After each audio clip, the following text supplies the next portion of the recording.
So ebintu ebyo president waffe byakulora banti byanjawulo kubakulembeza abalala. So okugamba nti Jakana is the most challenged person. Abantu abazeeyo kumura.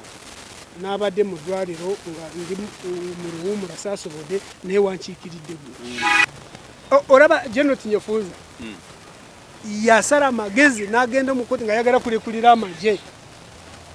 N'olwaleero kkooti yasazeewo nti okyali mujaasi wa Uganda okulekulira olimba tojja kulekulira. In fact singa amagye gano tigafuka ga muntu omu Muhoozi kyakoze kimutwaza no mu kkooti maaso gegaba amazima ng'agamba nti ayagala kufuga eggwanga lino. Oyo muntu asobola kufuga eggwanga lino amala googera. Teri tweet nze kumpi buli tweet Muhoozi agijjayo. Buli kyayogera enkya kimenyawo mu ngeri mubenda. Why? Mu kifo kye twali badde tujjayo abakyala nga tubenyumirizaamu. Political elite na leadership ya Uganda yo ebakozesa bukozesa. I am talking about exploitation. Abakyala obwongo bwabwe byonna amaanyi gaabwe ono President Museveni yabakozesa bukozesa okumubeeza mu bukulembeze. So si kubakoze kukola ng'abakyala bajeyo bakyala banaabo. Olaba mukyala wa Kyagulanyi ku lunaku lw'abakyala yasigadde waka oba mumutte nga atwalidde abanaluweero enakaseke abatwalidde bewaraani bakyala no abatwalidde sanitary pads government yalema okutuukiriza mu kifo ky'okumwaniriza n'omukuba bukuba emiro ne bakyala banne ensonyi n'obuswavu bwe balaga bwenjogera ebintu 1995 lulibo olwa FDC yonna eriddayo wa mukama waabwe. Kati siriyo gwaro yabadde abagamba nti muve ku NRM oba bukulembeze mu butumbule.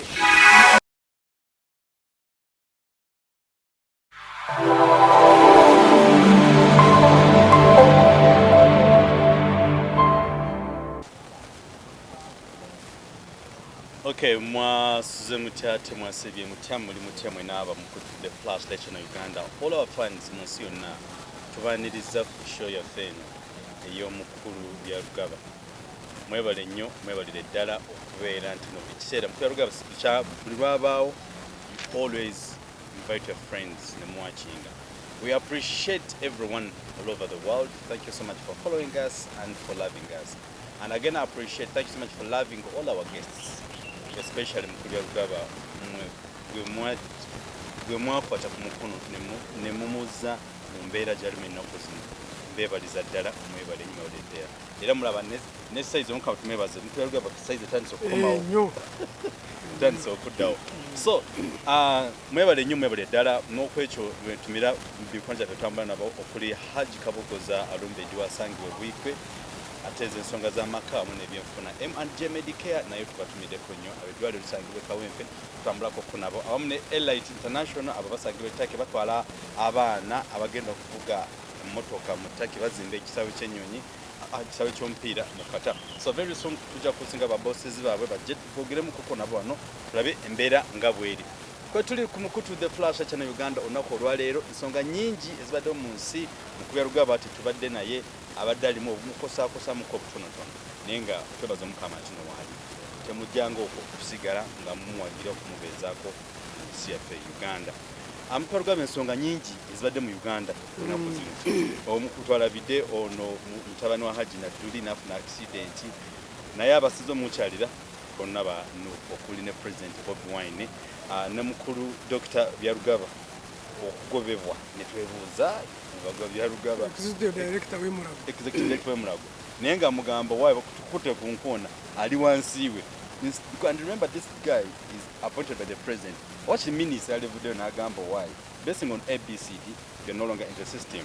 N'ekyokusatu twalabidde ono General Muhoozi n'agamba amajenga koye ne tugamba emyaka gy'alina nga gikyali mito tetumanyi kyekitegeeza ne mukulu president w'eggwanga n'atulongooza kyota parish model biki ebiri mu eyo program eyo n'ekisembayo kye sijja kwerabira Women's Day yafuuse yansonga ng'omugenyi omukulu ate nga musajja nange Uganda yo yeewuunyisa buza kwa tulabe tugenda okutamwa ne mwezi nyingo so masigale nga muzindi abaturaba n'abatuuliriza ekyo mutalina kufaayo ly'eddoboozi eddoboozi weewo nkyali mukosefu naye njogera nnyo mu bantu abanamawulire bwe mujja sisobola kubagoba ate timufaayo omulwanyi bw'obanga okutta emundu oli ku front oluusi ojjamu obukosefu so eddoboozi timurifaako eno nga bwabagambe mulaba bodde kati nakomyewo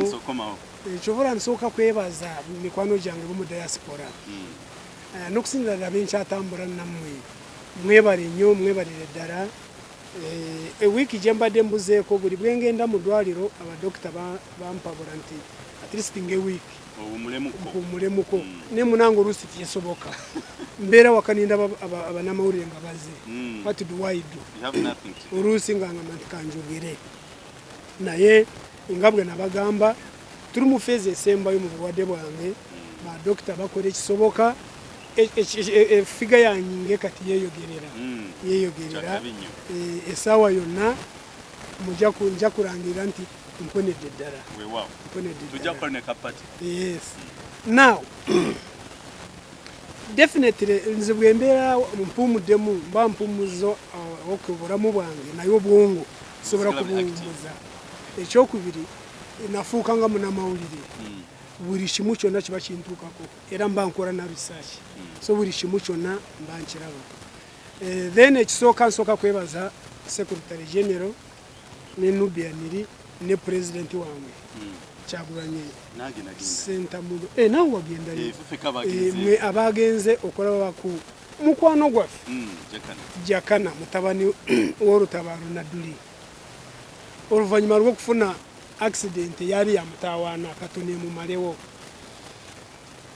abantu abamu nateeka ku mukutu gwange nimbagamba nti ono ye mukulembeza abantu bwe beetaaga Bobiwine agenzeeyo bangi nabalaba nga si bamativu bo bagamba ti yaligenzeeyo engeri gyawadde balaba Jakana engeri gyamuvuma engeri gyavuma NUP okwolwo abadde yakagenda no ku NBS nga bamukyaza nga bamuinterviewingamba nti tulina opposition mu ggwanga naye secretary general ne Nubian bebasooka okugendayo president of yali South Africa era bwe yakomawo era yali abawadde obubaka ne babutwalayo bwe yakomawo era n'agenda n'alaba ku Jakana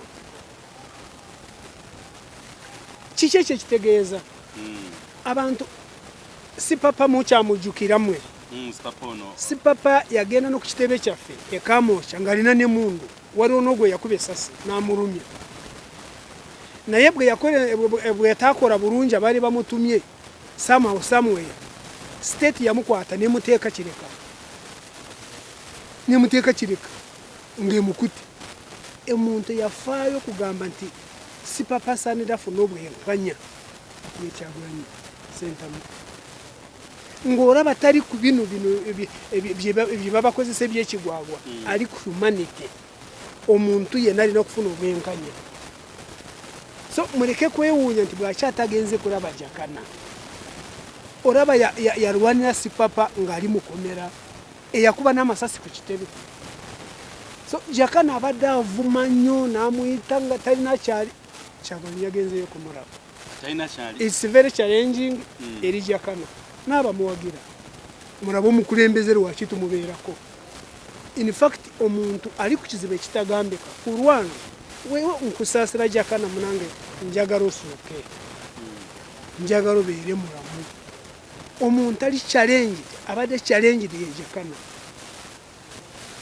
you see a friend in need is a friend indeed kati tolaba nti nazibwamu amaanyi mu bulwadde bwange president wange gwe yajja kundaba yes n'obuyambi naki so ebintu ebyo president waffe ebyakula olaba nti byanjawulo ku bakulembeze abalala so okugamba nti Jakana is the most challenged person abantu abazeeyo kumulaba n'abadde mu ddwaliro nga ndi mu luwummula saasobodde naye wankiikiridde gwe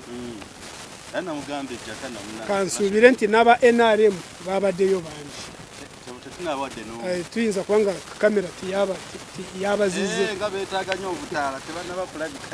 so ekyo nakyo kirina bingi kyebiraga ate mwana wattu mu bulwadde buno katonda ono tomuzanyisa asobola kuyita mu bulwadde nga yalina ekyayagala kukulaga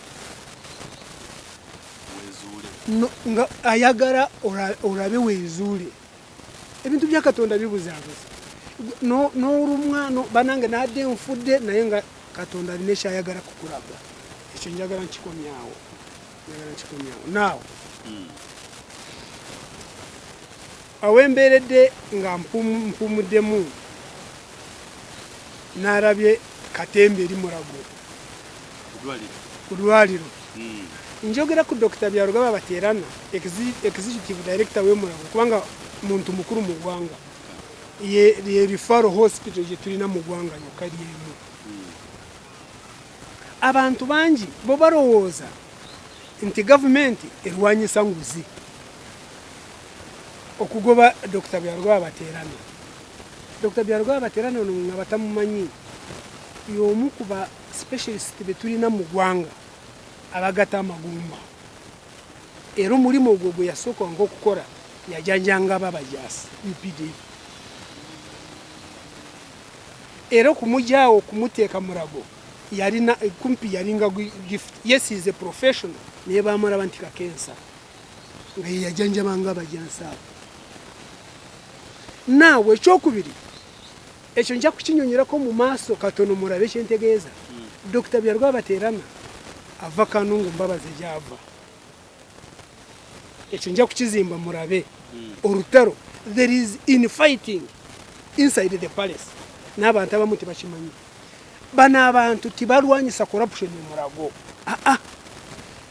Ekyokubiri mwe mugenda ni mulaba amanya gaffe abangi gababuzaabuza. Ni mulaba Byarugaba. Ni mulaba tulina omujuni nga manya ge gamugave mu kitundu kyekimu. Naye naffe twemanyi ewaffe. Ekyokulabirako kati nga mu poliisi. Ba DPCs kumpi 80% ba DPCs bava mu Western region.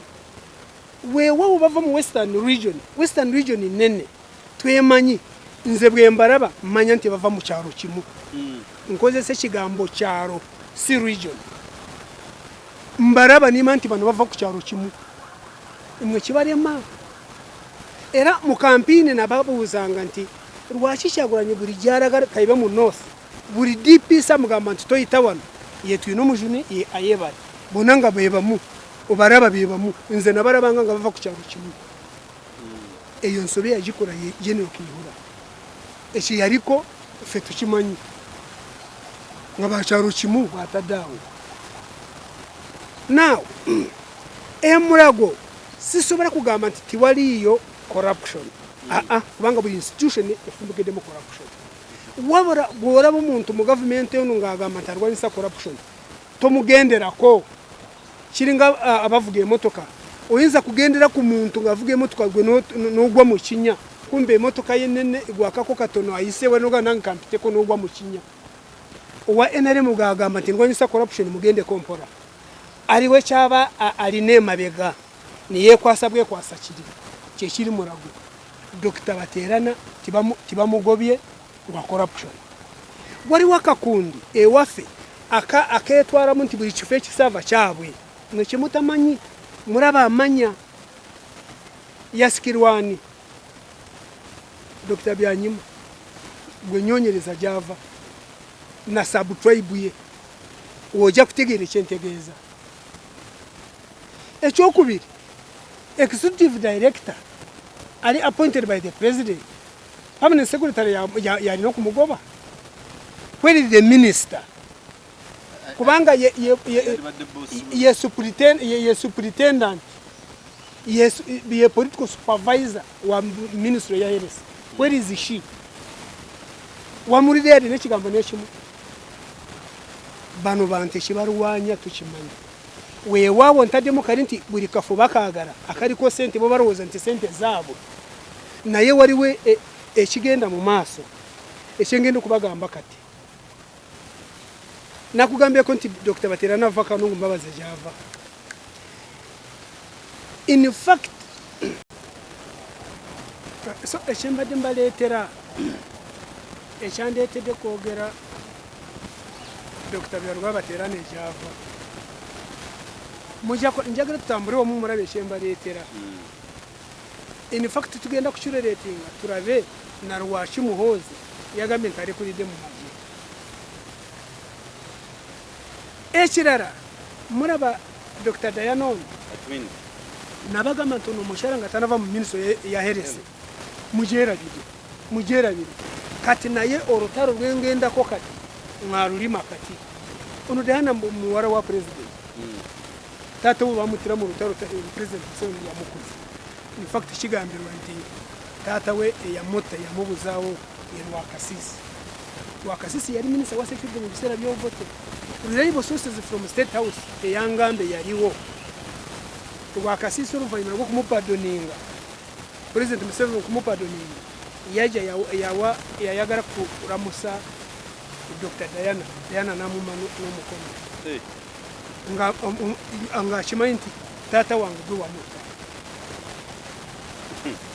Kakati ekindeetedde ate ne Rwakasisi ekyo nakyo mukimanye nesobola kugala Rwakasisi nga yali minisita wa security eyawerwa pardon President Museveni naye eyatumanga abantu nga Sebirumbi yali chairman wa UPC yeti yasobolwa kuwerwa pardon obanga amerwa kuba ya Sebirumbi nga just chairperson wa UPC eyamutumanga minisita wa security eyamutumanga ring leader yawebwa pardon Sebirumbi ne bamutuga President Museveni amuteka ku kalaba.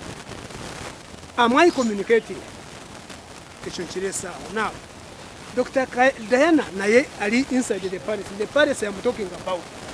Mulimu olutalo lw'obusika. Kati Diana naye alwanira eno. Bakuba Dr. Baterana nga baagala kulaga mbabazi tulina kyoli. In fact n'abateekako abakwata ku mukono Dr. Byarugaba weewawe is a professional yandiba n'embabazi wangu mu kiseera ky'embabazi yakyali mu gavumenti. Now ekyembaleetera ensangi ziri mwari wa president buli bwafuluma ebweru atambula n'ani atambula n'embabazi bamuwadde n'ekifo ky'amaanyi ekya security mu region muno mama akwata ne some parts mu Central Africa eyo buli jaraga kaibe Kongo agenda naye meaning nti inside the palace bamaze dokuraba ntono musajja mukomezaawo yanditwala omusika. I get your concept. Okitegedde? In fact we chikuragira General Muhoozi okwagala okulekulira mu maje okuva mu maje nga bamugamba nti gwe kyana gulyawo mu maje omusajja bamukomeza jukira ife bye tumanyi inside the palace be bali bakubye mbabazi ave ku Museveni be bamumusuuza nga yeyali alina okumusikira ekyenjogera nkimanyi n'ensi yonna yakimanya. Kakati olutalo lwabwe you see enjovu ebiri we zirwanira ate esubiri erikola ki ne Byarugaba lugendeddemu. Ekyembagamba nti Byarugaba muleke kwebuzaabuza nti bali ku corruption bw'abanga ali corrupt mumukutte muminterdictings mutute ku police lwakitagenze mu kooti mbakubire mu ngalo ne bamuwa bond. Museveni gyatakkiriza no yayogera ku bond police timuwa n'abantu bond mubawa bwaki bond ate nga omusango gwa corruption gw'amaanyi naye bamuwadde bond mumutwale mu kooti. Lwaki tumutwala mu kooti? Ye bwe bamulwanyisa corruption tugende deep tumanye eyafuna tenda emurago eyokusuplyinga oxygen tumwogere ku mwe basajja mwe n'abakazi mudduke gwe mukyala gwe muka general abantu baffe balyoke batokomoke lwakubulwa oxygen ng'esente zonna bazikuwadde kati wulira kati beesise Byarugaba tutege tugende mu maaso mutulage omuntu yafuna tenda ya oxygen gwe mukyala gwe muka general weewawo gwosinga obulungi mu nsi yonna.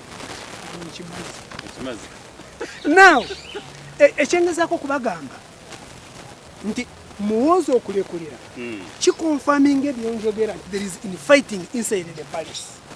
Not the succession of the president. Succession battle yeriko kati bamugamba nti gwe mwana gwo beera ku maji otya omusajja wuno bamukomezaawo mbabazi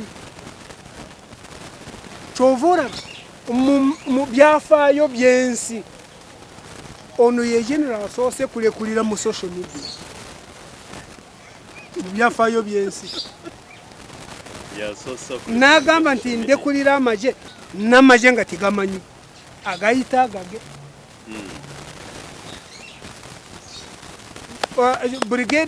brigadier okuraije nkukubira mu ngalo brigadier okuraije mu sirikale bamulesa omusajja oyo bamubuuziza ye spokesperson wa boss w'amaje na defense bamubuuza nti omanyi okulekulira kwa general omu ayitibwa Kine Rugaba Muhoozi n'agamba nti tusibimanyi omanyi kye kitegeeza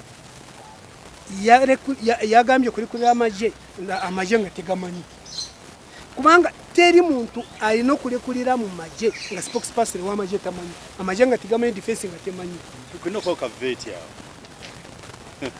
ye twebuuza olaba general Tinyefuuza yasala amagezi n'agenda mu kooti nga yagala kulekulira amaje n'olwaleero kooti yasazeewo nti okyali mujasi wa Uganda okulekulira olimba tojja kulekulira.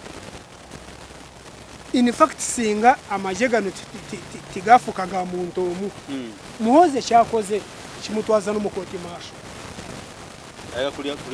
kubanga promotions board okulekulira yandisoose kufuna yali badde alina yataddeyo application y'okulekulira amaje gali badde gamanyi galisoose n'okuteesa ne command ni chief ni bamuwaako ni bamuaratinga nti ono general ayagala kulekulira general tamala galekulira nga command ni chief tamanyi olwaliro command ni chief agavayo yagambye nti otawalira bwerere tosobola kuva mu maje nga kikulaga nti mu family wandi bamu olutalo lw'omutawaana nga bagamba nti gwe etaate kyoleeta ekyambabazi tukyagala ffe tulina ono va mu maje otandike otambule mu bantu.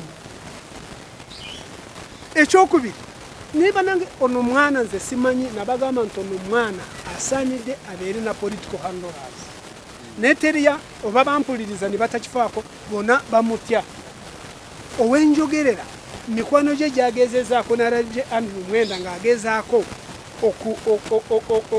okuyiwa amazzi mu kino kyeyamaze dda kwogera ekiyamaze dda nabagamba kazindalo kano kalwanika kasitomala googera bwoti oba oyasize omutwegwo ne BBC yakyogeddeko kati Andrew Mwenda yagenzeyo kumukyalira n'abiyiwako amazzi ntokulakulera si kwa leero owabula after some time nga bwamaze dda kwogera yagambye bwati oluvannyuma lw'okusaavinga amaje bulungi emyaka 28 gyonna nsazeewo kulekulira mu maje agemanyi nti malungi okusinga omunsi yonna ge gasinga nga General Muhoozi wayingira amaje ekyo tuyita regular army okuyingira amaje ga Uganda regular army in 1999 1999 okutuuka olwaleero emyaka 28 gye bagiweza oba gidiba mwiri mwesa abantu bagamba nti n'okuba omwana ono takumanyi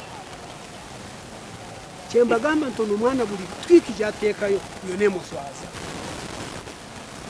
In fact ife abazadde nze saasira ne taata we abazadde munange tuzaala myoyo naye nga buli twiti yonna ekuswaza ate ng'ogamba toyinza kufuga eggwanga lino. So nze omukulaba okwange okumuyiriganya nti va mu maje balwanira busika baraba mbabazi ebiseera bino byonna yeekuluusa ku pulezidenti Museveni mukomezaawo bagamba nti awo omusajja taze tukimanyi abasinga obungi mu inside the palace abangi tebagala mbabazi nacho kirina repercussions zaacho. Yes. Muhura umulire erinya Mbabazi muyinza kugamba nti lifaanagana n'ebyanyima. Tubamanyi naffe twemanyi. That's very much. Now, ekyo nkimaze. Olowooza ye nga Kenerugaba ng'omuntu institution gy'akulira land forces z'akulira zonna, they value him, they respect him, but they fear him. They fear him. You have needed him. They simply fear him. Mayimwe timuzanya n'okweyasa n'abantu n'amagye garaba twitisize. They want. Sina twitisize izoka kubanga barudde nayo mu magye bamanyi ntono mwana ali bwati bamanyi amagezi ge bamumanyi bulungi egorowooza Ruwashi spokesperson tiyamuyambye yali badagamba nti yatugambako naye titunaba kukitereeza yagambye nti I don't know about that retirement. Diplomatically abadda kuboono ntoyo yamaza googera ate ye ayogerera magye in an institution yayogerera ne Muhoozi ayogerera magye nayogerera ne defense kati ngoraba mwana yamaze da agogera abamusindise tibarowooza nnyo si bana byabufuzi bakina mururu goka bagara obuyinza siwe sibwongo Andrew Mwendo bayabaddewa tu ogamba nti oli mugezi yazze oluvanyuma nga yekubisa saluti nakasherinze bari kutu gwange mugende ku timeline yange murabe nga mukubira saluti nga mugamba nti the payment is not enough mugambe nti kiri tukisazizaamu muveeyo mugigambe nti kiri tukisazizaamu nakoze ensobi sivudde mu magye naye taata we yamugambe nti otawanira bwerere. Meaning ekye baliko taata we akitegeera agamba nti mutawanira bwerere. Mukerugaba n'ekiseme eddala olowooza ye General Kenerugaba Muhoozi nga bw'ayogera ebintu ebyo nga bw'abiraba olowooza has he ever bothered nti byenjogera ne byendowooza I'm not worth to be someone's leader? Do you think he has that on his mind? Nakugambako era ngambako abantu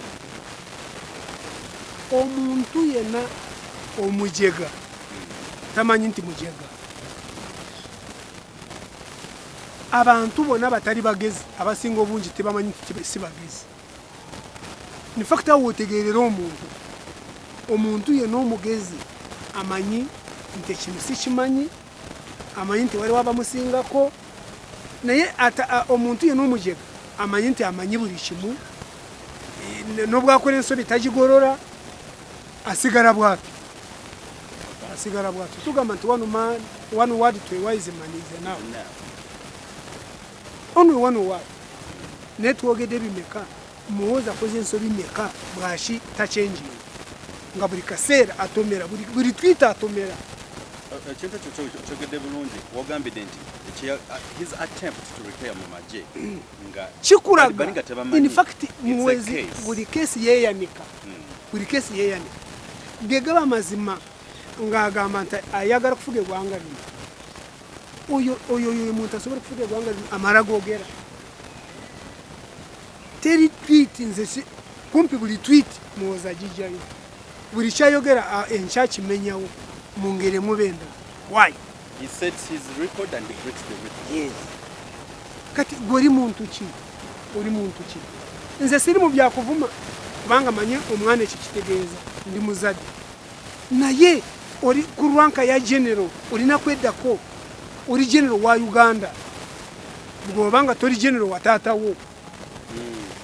Nalabye miguna ave Kenya yatwitinze nga naye ng'avuma omwana ono abatamanyi miguna y'omu ku ba politicians then lawyers ab'amaanyi mu Kenya yalwanaganako ne government ya Kenya nga balwana ekintu kya citizenship oluvannyuma yagiwangula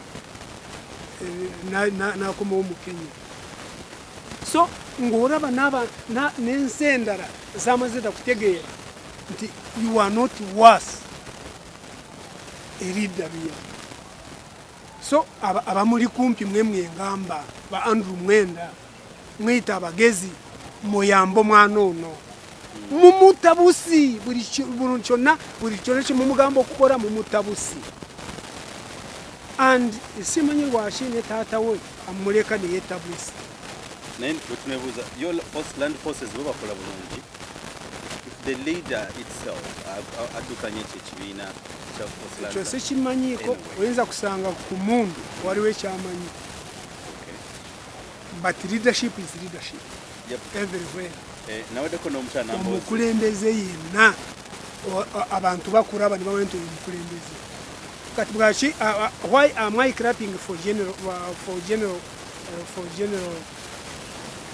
Kuraije spokesperson wa maji tosobora kumutomeza ku media tosobora kumutomeza wakoze ensobi n'ogikora ku ruruwe yakuyiyeyo yagambe I don't know about that retirement nga yamaze mwaka goba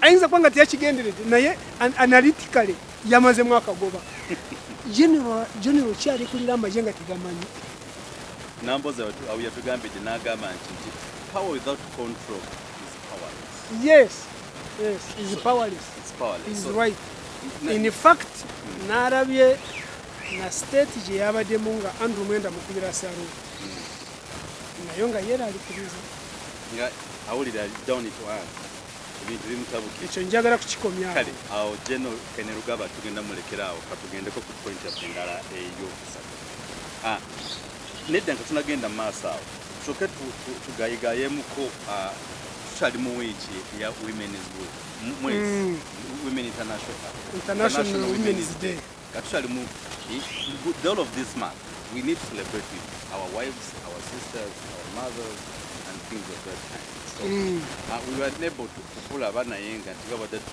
tunaika kati tukyali mu mwezi naye international women's day okiraba international women's day lunaku lwabashara lwansi yonna se lwa Uganda singa lubadde lwa Uganda n'okulwogera ko sali lwogedde kubanga olunaku lw'abakyala mu Uganda ife tulina meaning nene mu kifo kye twali badde tujjayo abakyala nga tubenyumirizaamu political elite na leadership ya Uganda yo ebakozesa bukozesa.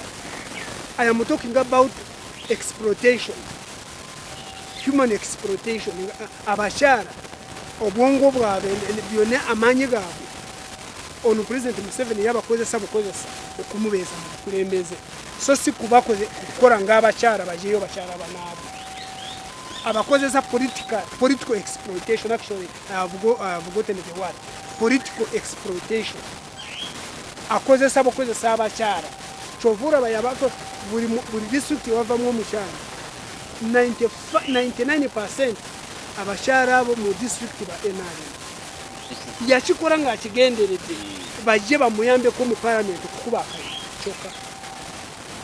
In fact kino wachazana namboze my senior that lady is very intelligent. She's very intelligent. Oraba yayogera ku kazibwe yayogera ku kazibwe Makerere University nga bari wamu nga bagamba ati bemurabone ngumwiza kugamba ati vice president wabura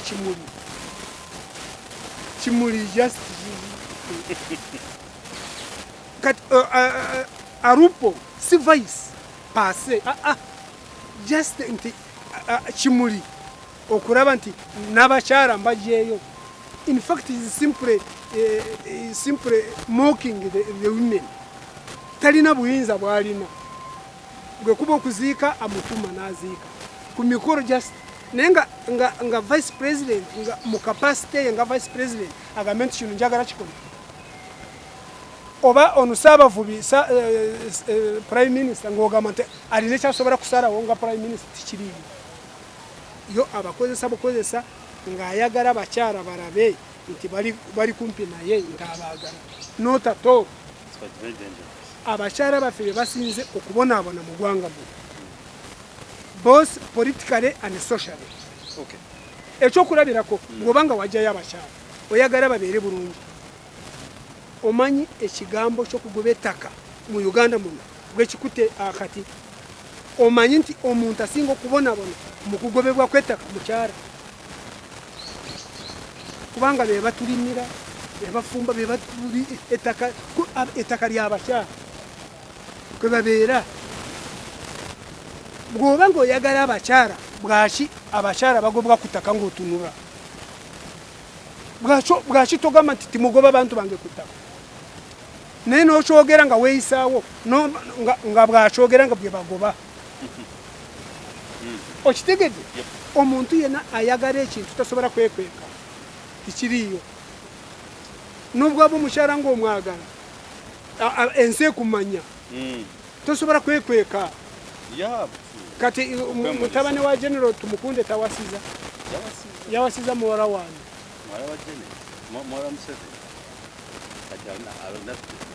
nze manyi sali musale yamututeyo nga ankowe naye gweyogedde nti muwala wa Museveni naye kyengezaako kubagamba tosobola kukweka okwagala kwo ng'oba oyagala ekintu abantu bakulaba Kyagulanyi yayogera ekigambo n'agamba nti tulibarabira ku bikolwa byabwe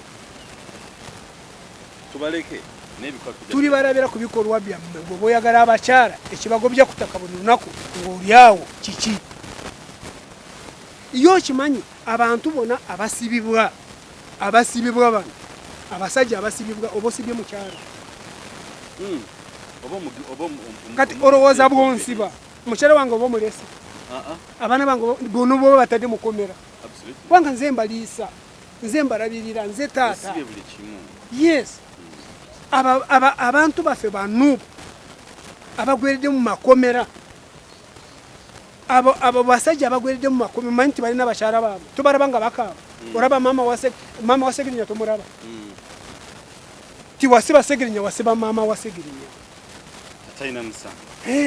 kakati ebyo mujja kubirimba abalala ffe tumanyi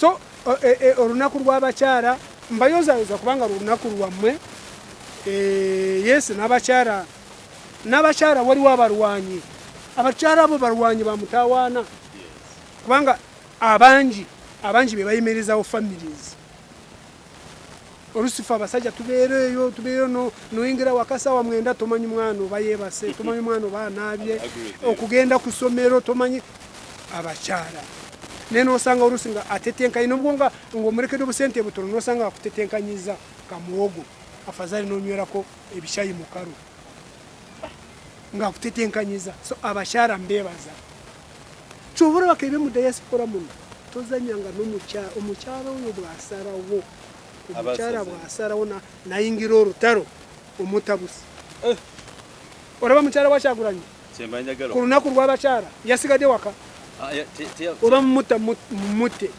nga atwalidde abanaluweero enakaseke abatwalidde bewalani bakyala no abatwalidde sanitary pads mu kifo ky'okumwaniriza n'omukuba bukuba emiro ne bakyala banne ensonyi n'obuswavu bwe balaga kati mukyala Kyagulanyi ebabbi bw'atwala sanitary pads bajjukira bujukizi Museveni bwe yalimba abakyala mu ggwanga muno nti abaana baffe abasoma nja kubawa sanitary pads mu 2016 nagunugujwa eyabamalamu eyajja n'ategeeza nti esente tiziriiwo mumanyi mukyala we Jeno era nayogera nti bannange bwebanga tewaliwo olutalo sigwe wasuubiza abaana abawala sanitary pads ate ne bakutuma ojje bagambe nti sente ziriiwo olitaliiwo yafa jangu bagambe nti banange nabalimba oba nabagamba naye sente tiziriiwo Wulira okulwanagana kubeera mu bintu bingi so abakyala mbayozaayoza naye muri mu bugubo butagambe politically and economically. Ngakyaleko kyekyala mukyala Kyagulanyi, it was my surprise nti an individual nga mukyala Bobiwine Baby Kyagulanyi akozeseza effort ye yonna n'agamba waayi olw'obulungi bw'ensi yange Uganda ne new generation eriko kamkwate wano okusobola okubayamba ate omukyala yamukubye tear gas naye nga we naye mwana otu yada agenze okulaba ku bakyala babadde bagraduating badusi omanyi nti bayambalidde mu kkubo nekyo okimanyi kyo kitegeeza n'abaana abasoma ne bagamba nti kisoboka gawuni bazambalidde mu kkubo era bazambadde omukoro mu kibira lazima omukoro ne gubeerawo ye obadde okimanyi manange ntera okubagamba nti katonda nze naali manyi nti katonda yatuvaamu buvi mu Uganda katonda olusinga ti yatuwa Kyagulanyi nga leader wa opposition mu ggwanga mu essaawa y'olwaleero simanyi bwe twalibadde kiki ekyendeeta NRM nga tenagenda ku lunaku luno yabadde abakyala ba NRM ali bategese omukolo woman emancipation in leadership chief guest omanyi yagenzeyo chief guest wabo yabadde siri ogwa owa FDC nkiddamu mu ntunulire abakyala ba NRM nga balina conference yakukulakulanya abakyala n'obukulembeze chief guest speaker yabadde wa FDC siri ogwa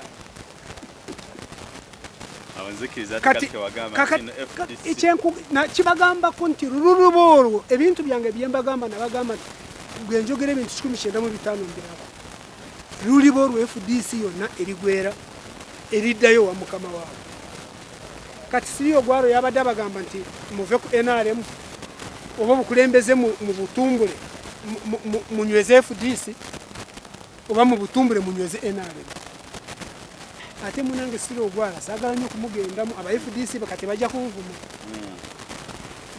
siri ogwara nga nakusomye tenda gye wafunanga eyokusapurayinga UPDF akawunga nkwabye muleke ogwara ekye wagifunira kati akola accountability so ebyo byonna mbireeta banange kubanga we shall leave no stone unturned tujja kunyonyola bana Uganda mumanye kye tuliko n'okusingira opposition nga bwe tuli njogera ninsakara obulago naye nkeera ninkomawo lwaki nsi yange njirabe gyeraga ndaba opposition nga bwefaanagana awo nga tutuwumuddemu wengendera kumawo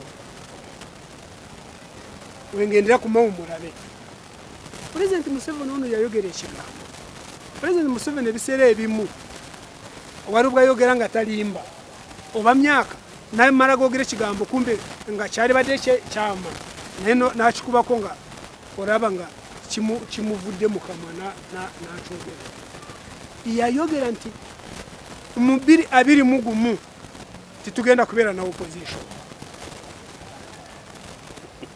ng'ategeeza nga muli ekyali kimulimba ng'amaze ng'ayogereganyiza ne FDC ng'abalaba some individuals ng'alaba nga bwe bafaanagana ng'amaze ku UPC yo teriiwo yagigula nibigwa nga DP amanyi nti mawulwe ekisinga okubaluma Kyagulanyi ne NUP bwe baava Museveni bwatamanyi nemawo okuvaayo arangirire emyaka 2 ng'alwanyisa NUP era Secretary General nkwebaza olwaleero lwabadde ku NBS n'otangaaza bulungi mawo ali mu kakolyo ak'omutawaana kamarawo ye n'ekibiina naye takimanyi mawo yarangirire nti ajja kulwanyisa Kyagulanyi emyaka 2 miramba nga tasirise ne NUP naye nasese omuntu ali mu lutalo babizonto bamanyi abaana abo babizonto bamanyi mawe yagenze ku polisi n'abawaabira n'akola statement nti bagambye nti bajja kumukuba muyiwe n'amanyi omuntu oli mu lutalo bw'oba nga otalise kutya bizonto mawe gwe n'omalako naffe gwe nti bagenda bw'oba muyiwe amanyi bagayiwe naye nasese n'obwolaba katambi kaabwe boogera ku mawulo ebberere mu kooti oyo mutwala mu kooti n'ogamba teyadde avuma mawu ng'ayogera ku mawulo ebberere nokitegedde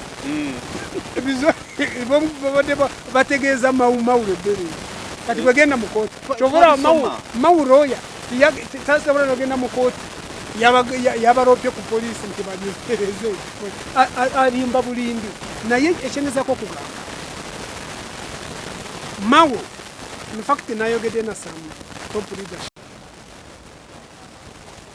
so really ekyembagamba nti Mawo secretary general nga bweyogedde ali ku mission ebi bamusindise ku mission eyo ku destroyinga NUP naye Mawo nkubuuza bwebanga mukama we yagezaako ku destroyinga NUP n'emulema gwe Mawo really n'emitwalo gy'etaano gye wajjayo wajjayo Mawo osobola ku destroyinga NUP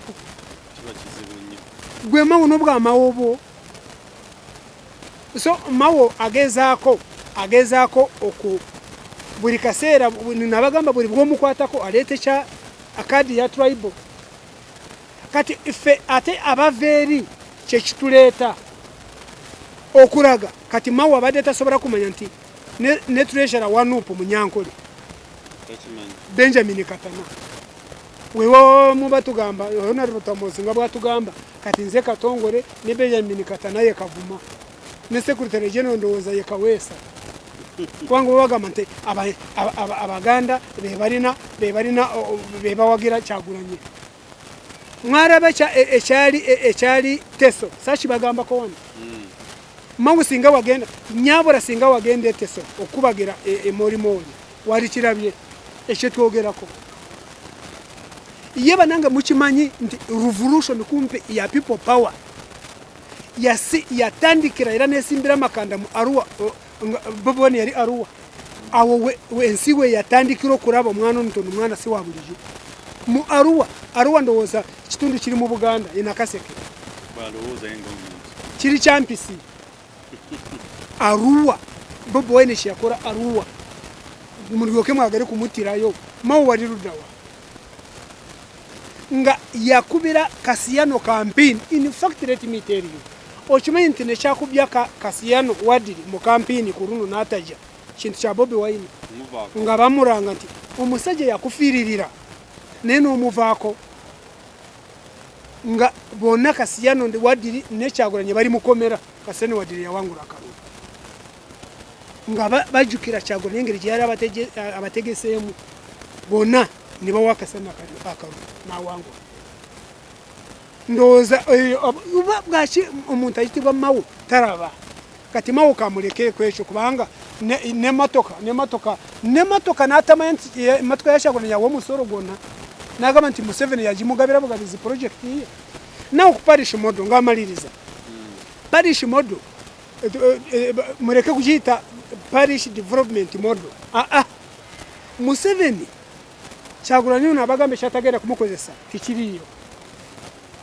esente zebateeka ku miruka ya bintu bibiri eyitibwa parish political model sente za byabufuzi eno government tesobola kuteekayo enkulaakulana tesobola kuteekayo sente ezikulakulanya abakyala oba abannayuganda kisoboka bya politics nga basigale nga bagamba nti omusajja atwagala milioni 17 muruka ekyokubiri parish security model bya security bati abavubuka nti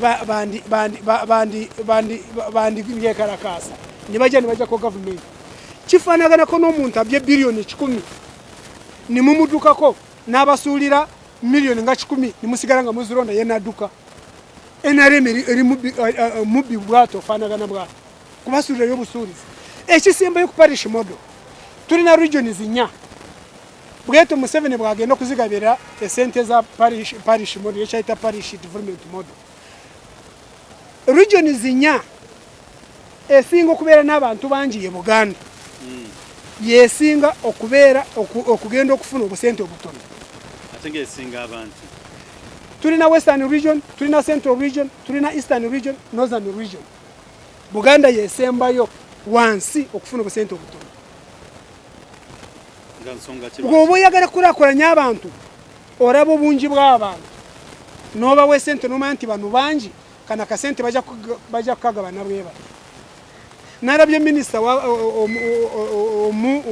Museveni weewawo omuvubi ng'ate Muganda bwe bwe bakozesa nti ffe kubanga Buganda ko kasi yatudde negamba nti mutusedde abuganda ffe tusembe okufuna obusente butono lwaki ate nga ffe tusingayo abangi nga ominisita ali mu buganda no ng'agamba nti nedda ffe tugendera ku bungi bw'abantu mu bitundu tugendera ku maka amaavu western region yegenda okusinga okufuna sente Mr. Minister tubuulire kyofa togabye nkulabye ng'ogamba nti mwe mugendera ku maka amaavu western region yesingayo amaka amaavu mu uganda nze nva mu western region kyofa togabye ntunulira sivangayo buvinga abalala n'okuzaalibwa gye nzaalibwa yekyo yokitegedde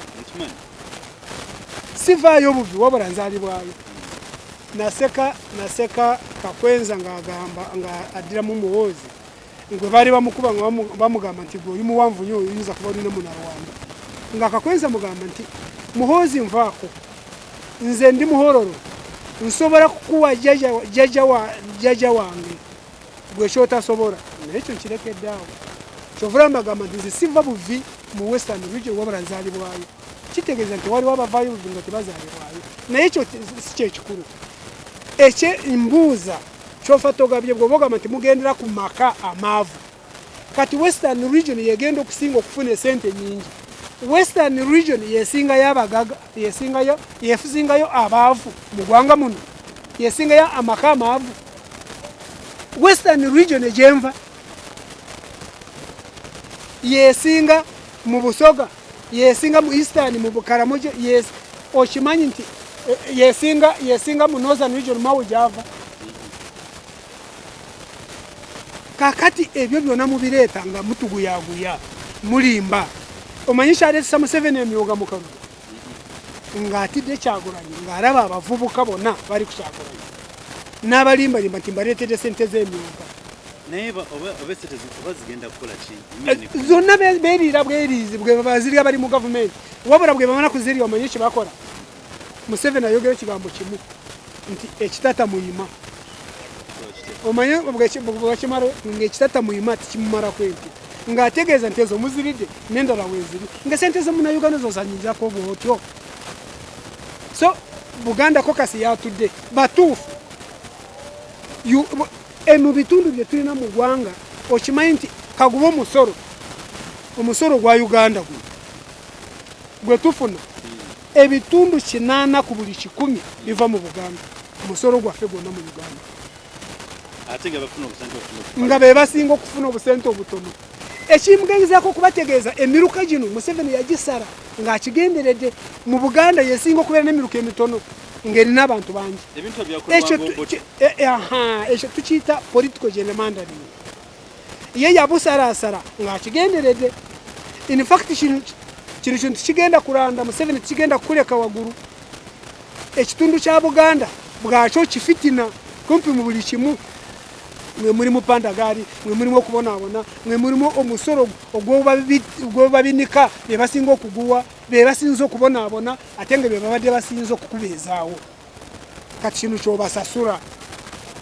kino kyobasasuddemu so parish model kuguyaguya abanyayuganda yateekawo sente zentandikwa nibazirya n'ateekawo bona abagagawere nibazirya n'ateekako byonna bw'oba oyagala kukulakulanya abannayuganda projekiti zonna ze waakaleeta zikulakulanye ngeri ki abannayuganda kati eno parish model yali badde yongereza ku bugagga bwe bafunye naye buli kyoteekako kyongera ku baavuwaza omanyi n'abantu abafuna sente ezo oluusi baliira ku nsiko oluvannyuma kubanga bagamba nti revolving fund ozifunye zitaddemu kasooro omukungudde ali ku nusu 2 nezotaddemu sente togenda kuzijjamu nenga parish nambojo milioni 18 parish kati ngumuruka katugamu muruka gwe Kasubi wano mu Buganda gulino omanyi nti waliwo miruka girina emitwalo nga 8 obode milioni 17 katugambe Kasubi ng'erina emitwalo ng'ebiri ojwade milioni 17 emitwalo 2 bagenda kuzikozesa mu ngeri ki teras stade gye mukoze mutubuulire criteria ki abatasingo abatalina kye bamanyi mu byobufuzi abatalina na economists balina nabo bamuleka bulesi gendo tumere. Okay. So nolwensonga eyo so abatuuliriza oluusi njogedde nnyo mulule eddoboozi si ddungi naye katukomaawo n'olubenca nga waliwo ekiguddewo gwe ng'ompitanga eddoboozi n'ogolaba nga nti nja kwogera lazima. That's very nice. Naye ate nga bwe nabasuubiza nti nga bulijjo temujjanga okusigala nga mukwatake Mukubi Rugaba. Enamba ya Mukubi Rugaba kande mugisoma eri 0772980933. Lwaki nsome n'ennamba nti bwe mba mumbuuza nti ali ate ali bitya ne kyangu nnyo gwe mwennyini singa oba osobola okwogerezeganya naye ne mulizeganya. Naye nga the most important thing, I would wish everybody to be nice to everyone. Otherwise the world is not for everyone. But you have to be nice to everyone. Mwinami kutange batumiddeko mwebale kwekumira ku mpatima twagala. Eyabadde analise Mukubi Rugaba olunaku lwa leero. Akumira takumira mpeera